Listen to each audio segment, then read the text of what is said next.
Assalamualaikum warahmatullahi wabarakatuh. Bismillahirrahmanirrahim. Alhamdulillahirabbil alamin. Shalatu wassalamu ala asyrofil mursalin sayyidina Maulana Muhammadin wa ala alihi washabihi ajmain. Amma ba'du. Ingkang pertama matur nuwun angsal gelar Gus Kiai. Dados mun sempurna nggih.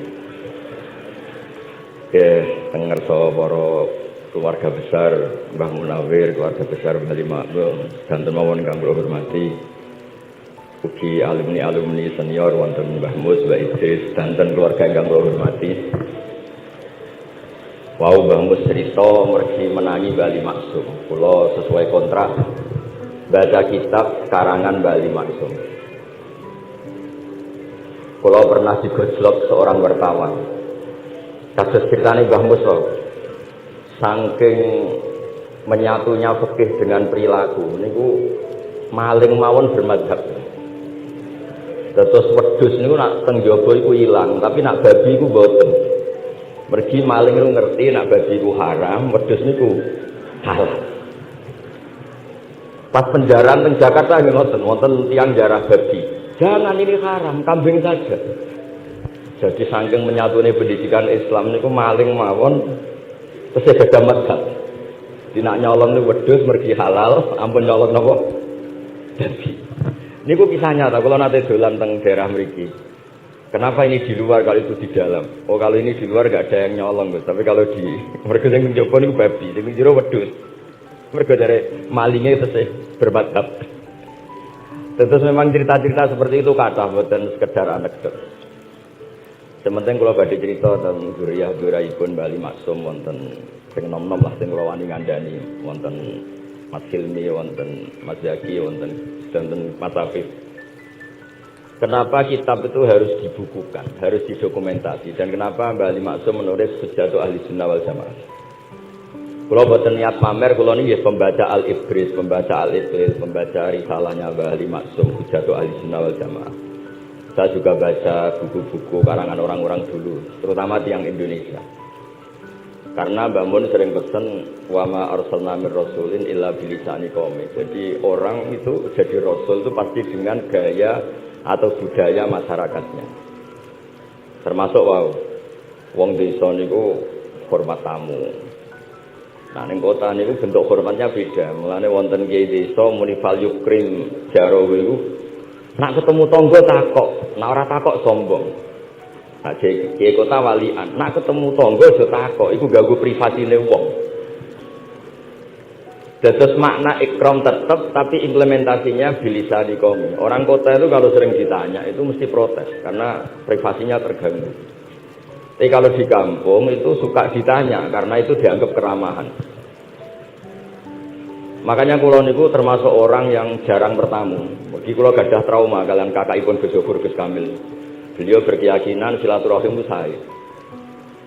Dolani alumni. Bareng didolani assalamualaikum matur nuwun Gus Rawuh. Niku alumni niku ilang, awan-awan. Mergo kepengin hormat nyembelih ayam, ayame sik dolanan. Pitik itu teng desa kan pacare kok atas golekane angel. Bar salam niku ilang sampai sak jam. Balik runtusan, itike mboten kecekel. Akhir kapunten Gus mboten saged hormat, kapunten mboten hormat. Itu bukti bahwa implementasi syariat Rasulullah itu juga harus dipikir. Ojo pepes seneng silaturahim, santri alumni melarat kerja teng pabrik jam 09.00 didolani. Akhirnya mikir, sitok kiaiku, sitok bosku. Nak hormat kiaiku diamuk bosku, nak hormat bosku gak hormat kiaiku. Hal-hal seperti ini kemudian melahirkan satu kearifan setiap kiai di era masing-masing. Terus kula boten berargumentasi membela diri niku boten, tapi memang bapak kula kesaksiane Mbah Mus, beliau teman bapak kula niku seneng silaturahim. Riyen bapak sering dawuh teng kula. Sok kowe ya ora kaya aku. Mbah Mun sering dawuh teng kula kowe ya aja kaya aku, wong beda zaman. Karena tadi dolan ning santri sing boten enten, assalamualaikum terus ilang ngejar pitik awan-awan. Pitike macam-macam mau kegiatane pitik.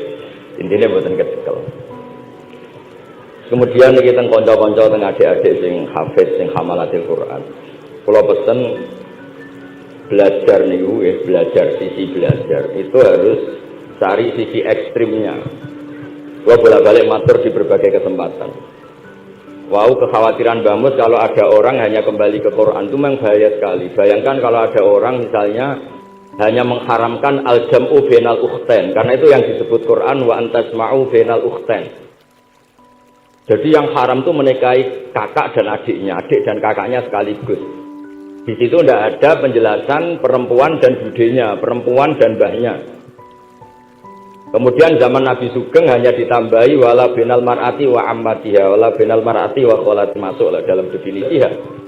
Karena kalau istri kita umur 20, mbahnya mungkin umur 70. Itu kira-kira nggak usah dilarang, ya orang kepikiran lah. Jadi orang kepikiran ya rodok sableng. Nah, kemudian kalau hanya kembali ke Quran, nanti kita hanya mengharamkan al-jam'u bainal ukhtain, karena itu yang disebut Al-Quran. Wa antasma'u bainal ukhtain. Lalu lahirlah pakar-pakar balaghah. Itu disebut min itlaqil ba'di wa iradatil kul, yang disebut ukhtain tapi maknanya bainal mar'ataini sing bainahuma ada mahram atau ada mahramiyah. Antasma'u al mar'ataini sing bainahuma mahramiyatun. Jadi barokahnya ngaji sama ulama itu kita tahu duduk perkaranya. Ini lafaz yang mewakili atau lafaz yang sebenarnya, atau lafaz yang simbolis. Lafaz simbolis itu saking mangkelnya Allah. Itu kalau ada orang salah, itu disebut wa ja'ala minhumul qiradata wal khanazira wa abadat tauhid. Jadi kalau misalnya dalam penelitian tidak pernah ada orang yang dirubah Allah menjadi kera, menjadi babi, itu kita masih bisa menganalisis. Itu saking ibaratun an ghadabillah. Atau diistilahkan balaghah, ini tasbih yang balik sehingga ada tuh tasbih dibuang. Jadi kalau orang Arab senang seseorang masih bilang Zaidun kal bakhri.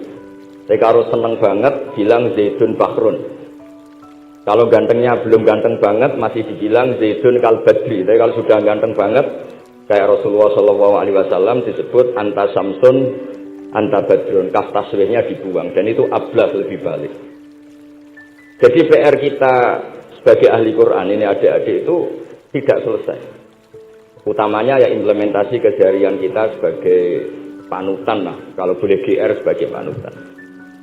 Kulo niku teng narukan nggih tiyang jangkar kulo nggih kathah. Karena ya saya ada pernah Pak D Pak Ale. Kulo nggih tiap hari nggih teng Tegal nggih, malam pun terencanakan ambek uzlah dadi. Kulo niki pun matur Gus Afif. Niki kontrak kulo pun bar kitabe Bali ben diwaca putu-putune. Kok enak ngongkon wong liya terus. Terus ngangkan tiang ngeten iki yo rodok masalah saja. Jadi kitab bae diwaca putune. Dulu itu biasa. Taqiyuddin As-Subki ngarang kitab disarai putrane. Dulu itu biasa. Imam Haromen ngarang kitab, ya semuanya bapak ngarang disarai anaknya, anak ngarang disarai cucunya, itu biasa. Kalau sekarang enggak, mbahnya ngarang kula kan maca. Putune karek ngrungokno, nak cocok dilem, nak ora dikritik. Terus saya minta ya, tradisi, kalau nu buatan sombong, di hallnya bapak, itu saya tiap hallnya bapak mesti baca kitab. Buatan nanti ngundang sinten-sinten. Perkara ini yang NU ini ora usah digam wis teko, buatan wonten undangan sing teko mun kuatah. Mbok saking senenge wong alim, mbok saking senenge bingung mboten ngerti, sok ora diundang teko. Ya akhirnya kalau bingung ora hormat iku dosa. Hormat iku sing teko iku ninggal kewajiban ngurusi bojone, timbang ngurusi bojo ribet nekani khol. Timbang mulang madrasah buncai buling-buling bisa roi sithik nekani khol. Terus kadang-kadang tiyang lunga niku nggih pelarian mboten mesti hormat. Niku penelitian niku sampeyan cek. Terus niki kula cerita pentingnya belajar Quran. Kemudian tradisi kita termasuk tradisi Bali Mbah Munawir. Kula tahu banyak lah tentang cerita Mbah Munawir karena nggih bapak saya itu hafal Quran, mbah saya hafal Quran, dan diantara sanatnya pasti lewat Mbah Munawir. Quran di Indonesia itu kalau nggak lewat Mbah Munawir, diantaranya lewat Kiai Said Sampang. Sekarang sudah generasi ketiga, kalau nggak keempat yang sekarang, kalau nggak salah Kiai Rafiq bin Mansur bin Kiai Said. Dan di keluarga kula, keluarga Lasem sama keluarga Damaran di Kudus. Dulu itu di antara keagungan Quran itu keahliannya ulama memberi penjelasan. Sebab itu disebut wal kitabil mubin, punya kemampuan mencerahkan. Kula memberi analogi, kalau kita belajar Ihya, itu hal yang tidak masuk akal itu menjadi masuk akal. Misalnya begini, Orang tuh kalau dirasani itu harusnya seneng, karena itu aib kamu dibuka dan kamu menjadi tahu. Lau akhbaru kamu birun bi anna fi jubbatika akroban au hayatan akun tataskuruhu. Kalau ada orang memberitahu saya bahwa di baju kamu ada kalajengking atau ada ular berbisa, kira-kira saya matur nuwun apa enggak? Harusnya matur nuwun, karena itu bahaya sekali kalau ada di tubuh saya. Harusnya ketika orang itu dikritik dengan kesalahan yang nyata, bukan fitnah, kesalahan yang nyata. Kesalahan Anda itu lebih mudirah di dunia kau akhirat. Kesalahan Anda itu bahaya sekali di dunia dan akhirat. Sekarang kamu menjadi tahu karena dikasih tahu. Harusnya matur nuwun sama yang ngasih tahu. Kama anna huzabi lau akbaru kamu birun bi anna fi jubbatika hayatan akroban akun tataskuru. Pasti kita terima kasih. Tapi kita sebagai hafid Quran kalau disuruh belajar fikih, wong aku mondok kon ngapal loh kok belajar fikih. Kadang-kadang malah saking kaconya itu, aku wong Quran, aku wong kitab. Memangnya kitab juga konti nak boten nggih Quran. Jadi masalah-masalah yang saya sering dikelui beberapa kiai termasuk Gus Kababi Lirboyo pernah cerita, saking nggak pernah ngajinya, ada orang takut mutah karena hamil. Pas sholat ngunyah permen. Gak tahu kalau itu membatalkan apa? Sholat. Jadi banyak cerita-cerita nyun sewu tanpa ingin tangkis merendahkan hafidh-hafidhah kita, hamalatul Quran, hamilat ini ada masalah fikih keseharian. Kalau dulu itu tidak ada. Kunna nata'allamul Quran, kunna utinal iman qoblal Quran. Kita ini dikasih iman dulu baru dikasih Quran, sehingga iman kita mantap. Allah halalaha wa haramaha. Dan kita tidak beralih sebelum tahu halalnya mana, haramnya mana. Ini penting karena ada hal-hal yang sifatnya itu fatal kalau tidak ngerti. Misalnya tafsir. Itu ada ayat wa min samaratin nakhili wal a'nabi tattakhiduna minhu sakaron. Ketika khamr belum diharamkan, itu masih Allah imtinan. Imtinan itu menyebut nikmat. Di antara nikmat itu disebut tattakhiduna minhu sakaron. Kamu itu kalau punya buah anggur bisa agak-agak ngefly dan itu bisa melupakan problem Anda. Kemudian ketika perang, itu orang Islam itu sadar, yang orang kafir itu agak sakau, agak sakaron. Kalah dia pede, yang orang Islam gak pede karena sadar. Akhirnya masih ada jawaban kul fi ma ismun kabir wa manafi'u linnas, termasuk terus kendel. Akhirnya ya sama-sama agak ngefly, sebagian ya tidak semuanya. Sehingga haramnya khamr itu sampai 3 kali periode. Nah, pernah haram hanya kalau dekati sholat, la taqrabus sholat wa antum sukara. Tapi kalau mau sholat zuhur ya nyakonya itu jam 7. Jangan setengah 12, nanti masih kuliah idal kafirun a'budu ma ta'budun wa antum abiduna ma. Karena peristiwa itu. Baru terakhir diharamkan tanpa catatan. Nah, hal seperti ini misalnya saya ini Mbah Mus sering ngendikan, Pak Kures juga sering ngendikan. Saya tidak percaya terjemah, kata Mbah Mus. Ya karena kalau terjemah itu berdiri sendiri, ada ayatun mansukhoh atau ahkamun sing mansukhoh atau hukmun sing mansukh. Kebetulan anak ini belajar yang mansukh, dia tidak ngerti nasihnya, ya itu terus dipegang. Katanya memegang Al-Quran. Padahal hukum itu sudah diganti sama Allah Ta'ala, disebut nasa mansukh. Jika dulu kalau Sayyidina Ali ngecek beberapa masjid, ada guru atau ustaz, kamu pengajar Quran ya. Apakah kamu ngerti nasa mansukh? Enggak. Jawabnya Sayyidina Ali, halakta wa ahlakta. Kamu sendiri rusak dan kamu merusak orang lain. Nah, ketika di Kerabda itu ada Mbah Ali Maksum. Mbah Maimun itu sering cerita ke saya. Dhisik iku gak Mbah Munawir saking kepingine santri Quran yang ngaji kitab. Iku kalau ada santri Lirboyo atau santri mana mulang muin itu Mbah Munawir ikut sebagai percontohan dan santri-santri itu seneng ngaji fikih. Terus kata Mbah Mun, saking kesemseme Mbah Munawir iku ambek wong alim, lalah pisanan wong alim. Dulu Mbah ini pernah angsal keluarga Lirboyo, sehingga beliau punya dzurriyyah yang Lirboyo.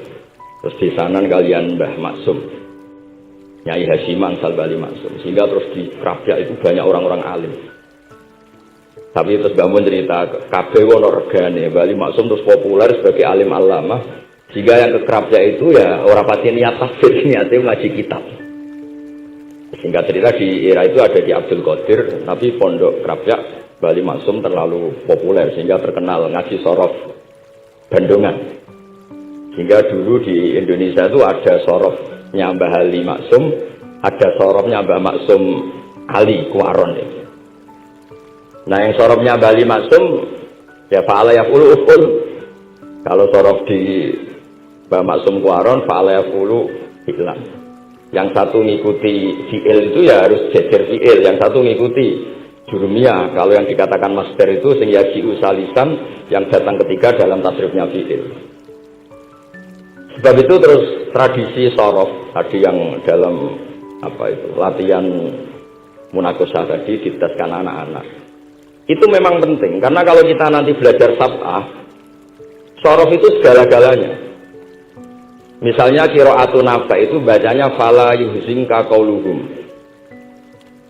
Karena beliau berkesimpulan kalau khazana yahzunu husnan itu susah, bukan menyusahkan. Yang makna menyusahkan itu af'ala yufilu ifalan, sehingga qiraat apa ya antara fala yuhzinka qauluhum sama fala yuhzinka qauluhum. Tapi Imam Asim cara berpikir secara riwayat tentu qiraat itu sunnatun muttaba'ah. Banyak lafaz yang sudah seperti itu sudah mutaaddi, kayak kota layak tulu kotlan itu kota lahu bukan aktalahu. Jika beliau menganggap khazana yazunu sudah mutaaddi binafsi, jadi nggak perlu dibaca fala yuzinka qauluhum, cukup dibaca fala yazunka qauluhum.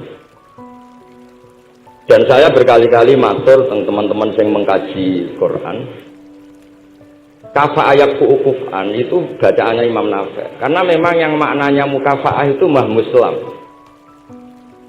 Tapi orang Quraisy itu nggak suka hamzah. Jika ditahfiz menjadi kafa ayat fa'ukufuan. Meskipun mereka tahu kalau itu mah muslam. Nah Imam Asim di beberapa bentuk fi'il itu masih memahmuskan. Misalnya Allahu yastahzi'u bihim. Di isim fa'il juga mustahzi'un. Tapi kalau masdar beliau bacanya huzuan, hufuan. Padahal di fi'ilnya bukan nabiun, tapi nabi ibadi anni anal ghafurur rahim. Tapi di nabiun jadi nabiun, harusnya kan nabiun. Fa innan nabiyya man naba'anillah. Dikatakan nabi itu orang yang menceritakan ketentuan Allah. Harusnya nabiun. Jika qiraatun Nafi' ya tetap wan nabiin, ya ayyuhan nabiu. Nah, berkahnya Mbah Munawir orang terus menjadi tahu qiraat sab'ah. Dan berkahnya Mbah Ali kemudian orang tahu duduk perkaranya. Kalau nabiun dari nabiun bimakna man akhbaro anillah. Dan terus berkahnya wow, kalau saya boleh GR berkah Gus Wafur kula berkah ngeten-ngeten iki duka Kiai Peres napa Kiai media itu mboten roh. Berkah itu kula ngomong terus. Saya enggak khawatir salah, bukan karena saya maksum enggak. Wong Islam pun pinter. Nak bener minallah, nak salah kok Gus Bah. Jadi kula niku mazlum. Jadi penak wong Islam niku penak. Kula niku sering tahajud nak donga ya Allah, kula niku pede mawon nerangno Quran. Mergo tiyang Islam pun sae. Nak bener dari jenengan, nak salah kula. Lah nak kula sing salah nggih sederhana mawon, kula abdun, kula kawula, kula nak donga nggih Rabbana dzalamna anfusana. Sebelum disalahkan orang juga saya sudah merasa salah. Wa qaruna atarafu bi dzunubihim qalatu amalan shalihah wa akharana wa saya. Man kula suwun kangkang mbak-mbak sing khatam Quran pede mawon. Bahwa yang Anda lakukan menghafal Quran itu sudah benar. Meskipun Anda tidak sempurna, misalnya Anda tidak paham, Anda tidak bisa melakukan. Hifdzuka lil Quran wa al-hifdzulah. Kamu menghafalkan Quran itu sudah menjaga lafaz-lafaz Quran. Sehingga lafaz Quran tetap mutawatir, lafaz Quran tetap ma'ruf, tetap masyhur, sehingga ketika ada yang memasukkan Quran konangan. Tapi kalau yang hafid sedikit lam yabluh ada tawatur, takutnya kalau ada yang menyalah, ada yang apa itu tidak diketahui. Di barokahnya hamalatul Quran sing aksar wa aksar itu kita terjaga. Nah, itu yang dimaksud Mbah Mus, Quran harus jadi budaya. Ning desa itu wong ra salat lah. Dengar ada warung ayamnya tiren enggak disembelih itu tidak mau makan. Haram. Padahal dia ra salat. Ra salat itu lebih dari haram. Tapi itu enggak mau makan ayam tiren. Enggak salat disuruh makan babi ya enggak mau, haram. Sampai tadi yang nyolong saja milih wedhus bukan melken babi. Karena babi itu haram. Dan saya pernah digosok sama wartawan Pak Bahak, wah fikih Indonesia itu hebat, sampai maling saja masih pakai fikih gitu. Jadi kalau nyolong itu milih yang halal bukan yang haram. Pun niku bentuk hormat kula teng keluarga Mbah Ali, bentuk hormat kula teng Mbah Mus dan sedanten keluarga niki kula badhe maos kitabipun Mbah Ali, kula pancen pengagum kitab-kitab yang dikarang orang Indonesia. Mereka kita anggap niku lebih aplikatif lah karena dikarang orang yang trauma dengan Indonesia. Kemudian setelah trauma ingin membenahi Indonesia. Misalnya jenengan ngertos sesajen, mbok haramno iku tradisi. Mbok barno iku sawangane kok dekati sirik ning pinggir wit gedhe. Akhire dimodifikasi wis mangan-mangan kumpul-kumpul tapi tahlilan. Lah mosok tahlilan la ilaha illallah barani kalimatus syirkin. La ilaha illallah itu kalimatus syirkin kalau dilafadzkan di bawah pohon. Terus piye logikane iku? Kalau bolak-balik matur. Hadhil kalimah sara bihal kafiru mukminan. Fakaifa sara al mukminu kafiran juga bihadhil kalimah. Itu logikanya enggak ketemu. Orang yang kafir puluhan tahun saja sekali melafazkan la ilaha illallah Muhammadur Rasulullah qul lil ladzina kafaru iyantahu yughfar lahum ma qad selesai sara mukminan. Hadhil kalimah. Kemudian kalimah yang sama ketika kita baca dianggap kita ini kafir juga bihadhil kalimah. Akhirnya dengan modifikasi khas Indonesia, kearifan Indonesia tetap sesajen tapi tahlilan. Tetap melakukan hal-hal Jawa tapi dimodifikasi menjadi Islam. Kalau kita misalnya orang modern ya ingin mengganggu orang lain yang kita tamui, gampang dalilnya. Ada ayat la tadkhulu buyutan ghaira buyutikum. Kamu jangan sowan ke orang lain atau dolan ke orang lain. Hatta tastanisu. Ukurannya bukan salam dulu, bukan hatta tusallimu, hatta tastanisu.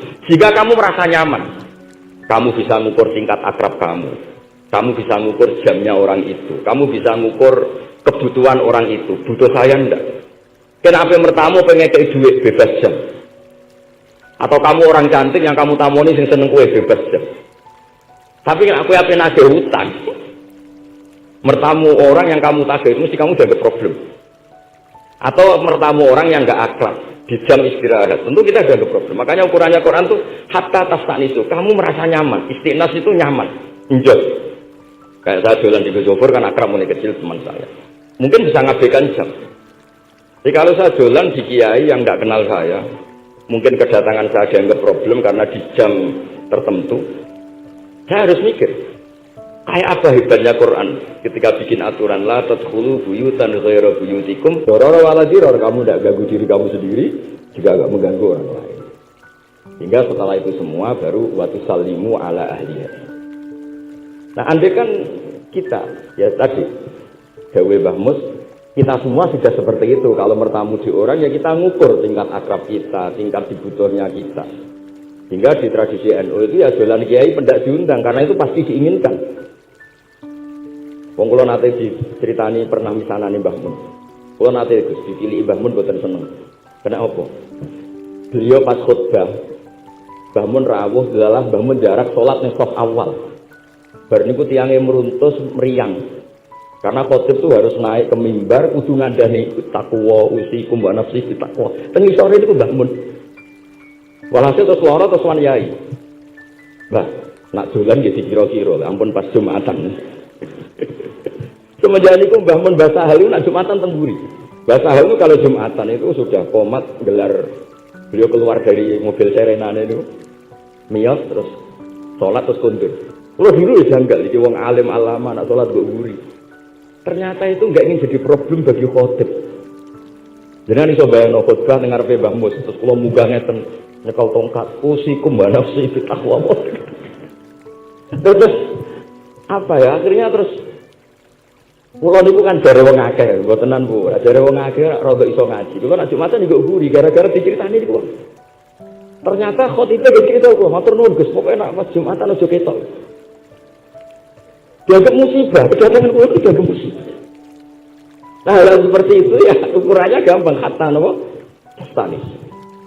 Pun niki kula mau terakhir niki, Pak niki Gus Ilmi, Gus niku sing Gus Hafiz pokoke sing waris-waris. Niki cerita kemaranipun Bali Maksum ngadepi firqah-firqah kelompok-kelompok sing mboten jelas nih. Oleh ngendikan niku kula masih ingat karena saya khatam kitab ini itu 2 kali.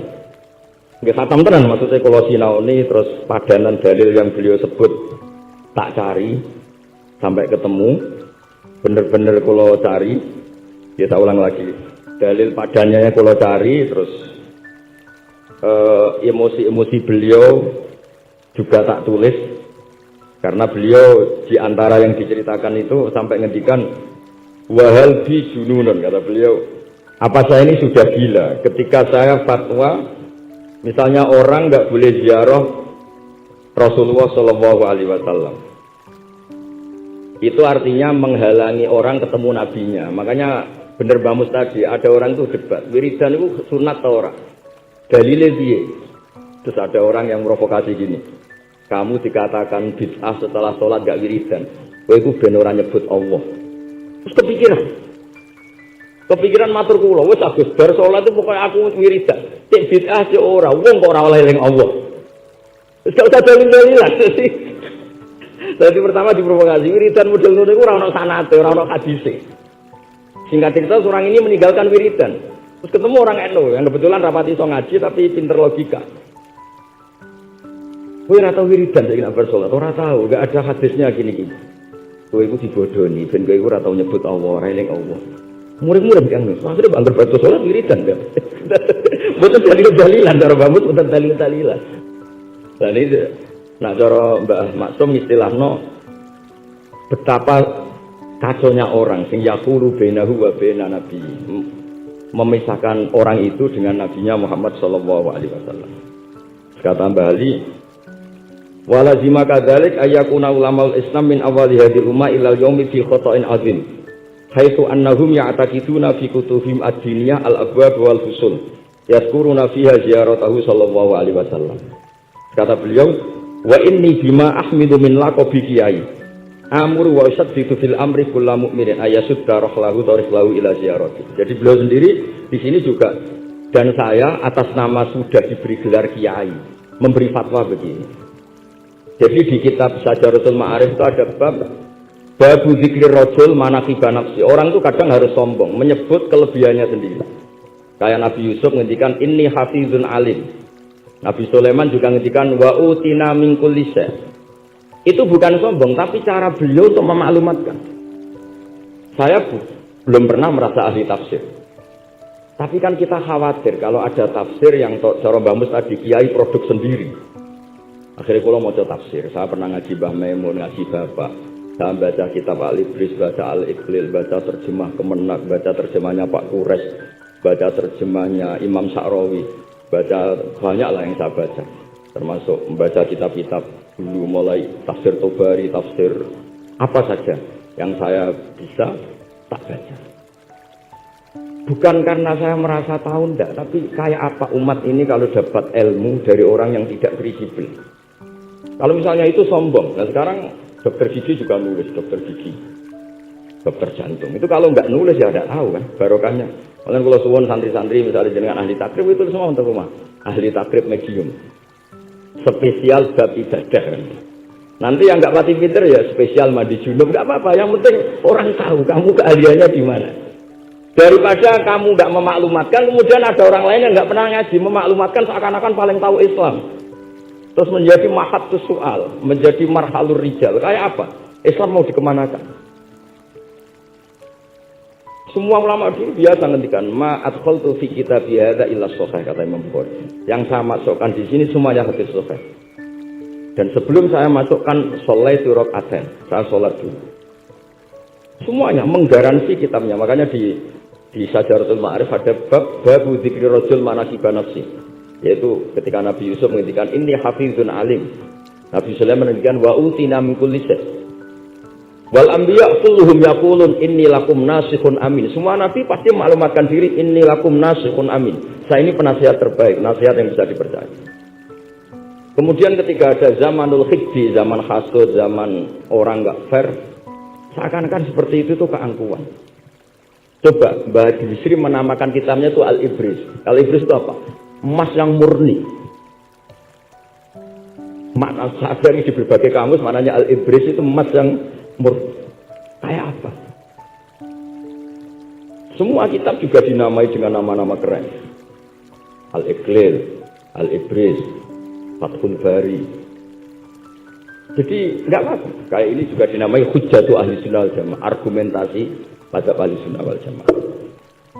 Kalau teruskan sampai beliau ngendikan wahal bi jununun hatta usdira amri lil mu'minin alla yazuru rasulahu wa waliya ni'matim alladzi lahu fi unqi kulli mu'minin minna. Masa saya ini menjadi gila karena menfatwakan orang Islam itu enggak perlu ziarah ke Rasulullah sallallahu alaihi wasallam.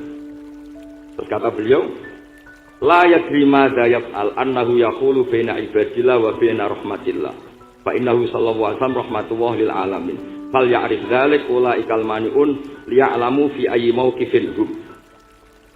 Terus Bali itu juga yang katanya seneng guyon kula mboten menangi Bali tapi nate pirsa nate ngertos pas beliau rawuh di mbah saya di Pernambah kula teng kene Al-Wahdah teng Lasem. Kula kecil tuh menangi Mbah Ali, menangi Mbah Hamid. Karena Mbah Hamid itu masih sepupu mbah saya. Semua yang di sini juga masih keluarga saya, sama-sama Bani Abdul Aziz. Itu yang katanya Bali seneng guyon, tapi juga bab seperti ini ngendikan wahal bijunun. Apa saya ini sudah gila melarang orang bertemu nabinya. Kemudian mereka berdalih takut menuhankan nabi itu tidak akan terjadi. Kata kitab Ithaf, hadil ummah maksumah. Umat ini akan dijaga Allah, tidak akan menuhankan Rasulullah SAW kayak kaum Nasrani menuhankan Isa. Kata kitab Ithaf, bibarokati sihoti sholawat, dengan barokahnya sihot sholawat. Beliau ngendikan, wan nabiyyu sallallahu alaihi wasallam wa in jalla qadru muhtajun ila rahmatihi ta'ala. Sihot sholawat itu kan unik. Allahumma, Allah itu Tuhan, sholli ala sayyidina Muhammad. Hadzal nabiyyu wa in jalla qadru muhtajun ila rahmatihi ta'ala. Jadi kita mengekspresikan mahabbah bahwa Nabi itu ahabbul khalqi ilallah. Di saat yang sama kita tetap bilang Allah yang Tuhan, tolong selalu beri sholawat dan rahmat ke Rasulullah. Berarti duduk perkaranya tetap Allah sebagai Jalla Jalaluh, Nabi apapun mulianya abduhu wa rasuluh. Jadi sholawat itu sudah sehat yang insya Allah tidak akan menjadikan hadil ummah mengutuskan Nabi hatta rafa'uhu ila darajatil uluhiyah.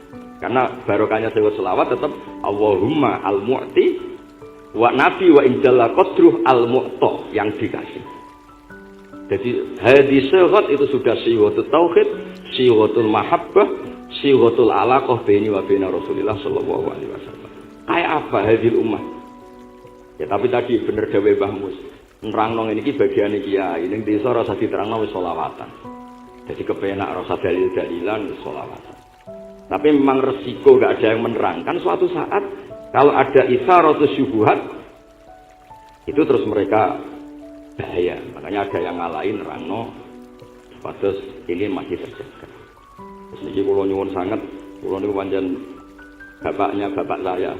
Bapak saya semane Mbah Nur Salim, gadah bapak namanya Mbah Nur Samduko niku sepuhe niku seneng uzlah. Kula niku duka niat pundi tapi memang mungkin faktor gen.